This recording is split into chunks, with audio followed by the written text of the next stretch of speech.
Marco Justiniano Uson ang tunay niyang pangalan. Panganay si Mocha sa tatlong magkakapatid.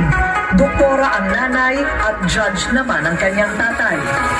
Siguro ako yung tao masyadong focused. Nung pinatay yung tatay ko, he was a judge and he was murdered kasi ka-breast cancer ang nanay ko. Sa kanya ako humuhugot ng lakas upang lumaban sa buhay. At siya rin ang nagsilbing inspirasyon ko upang aking pahalagahan ang kapakanan ng ating mga nanay. Street protest, handa na ba kayo? Mocha Uson, ipaglalaban tayo. Mocha Uson, Mocha, Mocha Uson, Mocha Uson, Mocha, Mocha Uson. Street protest. Number 17 sa balota. Ang susunod na tagapagsalita ay nagtapos ng Bachelor of Science degree in Medical Technology sa University of Santo Tomas. Anak ng isang hukom sa Regional Trial Court at isang doktora na pediatrician. Naging Deputy Executive of Overseas Workers Welfare Administrator at Assistant Secretary for Presidential Communication Group ng Administrasyong Pangulong Roa Rodrigo Duterte. Ang maninindigan para sa mga kababaihan at mag-aalaga kina lolo at lola. Palakpakan po natin ang numero 17, Konsehala Mocha Uson! Handa na ba kayo? Mocha Uson, Mocha, Mocha Uson, Mocha Uson, Mocha, Mocha Uson. Handa na ba kayo? Mocha, Mocha Uson. Distrito 3! Uson, number 17. Distrito 3, mag-ingay! Magandang gabi po sa lahat. Ako po si Mocha Uson. Maaari ko bang malaman, natikman niyo na ba ang cookies ni Mocha? Pag sinabi kong cookies ni Mocha, sabihin niyo ang sarap-sarap. Cookies ni Mocha. Cookies ni Mocha. Cookies ni Mocha.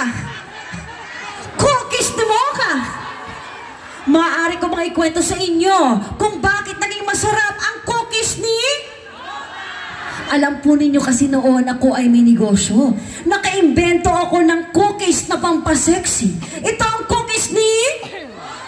At ang daming gustong bumili ng cookies na yan. Kaya ang ginawa po natin, naghanap tayo ng katuwang na panadera.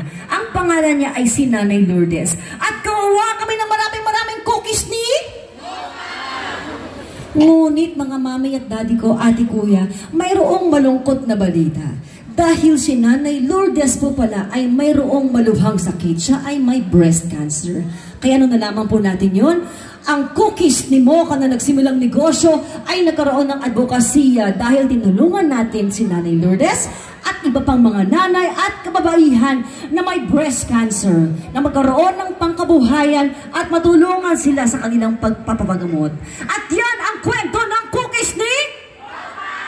Bakit natin tinulungan si Nanay Lourdes? Dahil po ang aking sariling ina ay tinamaan din po ng breast cancer. Senior citizen na rin po ang aking ina at nag-iisa na lamang sa buhay. Mayroon po bang mga senior citizen po dito? Mukha lang po kayong 17. Mocha Uson, number 17 sa balota. Totoo po ba na mahal ni Yorme ang mga senior citizens? Kaya po kami naririto ngayon sa inyong harapan, mga mami at daddy, mga lolo at lola namin. Dahil nais po namin maging katuwang ni Yorme na alagaan po ang ating mga nanay, tatay, lolo at lola at ang buong pamilya. Papatingin ko rin po pala ang ating mga kapatid na mga Muslim po naririto ngayon. Kamusta po kayo? Assalamualaikum. Excited na po ba kayo makita ang ating espesyal na panauhin mamaya? Sabay-sabay po natin siyang salubungin mamaya ng ating mainit na pagmamahal. Panghuli na lamang po, si Mocha Uson po ay nagserbisyo sa nasyonal na gobyerno sa pamumuno po ng ating mahal na dating Pangulo na si Rodrigo Roa Duterte. Meron po ba nagmamahal dito kay Tatay Digong? Duterte! Nawa po ang isang katulad ko na si Mocha Uson, na kapwa po ninyo nagmamahal kay Tatay Digong, ay mabigyan nyo rin po ng pagkakataon na magserbisyo po dito sa ating distrito. Sa awa po ng Diyos, sa tamang pagkakataon at sa tulong po ninyo, inshallah, makapagserbisyo din po si Mocha Uson dito sa ating distrito.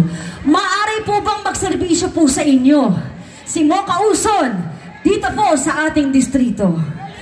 Sa pangunguna po yan nang magbabalik na si Yorme Isko Moreno Dumogoso kasama si Vice Mayor Chi Atienza.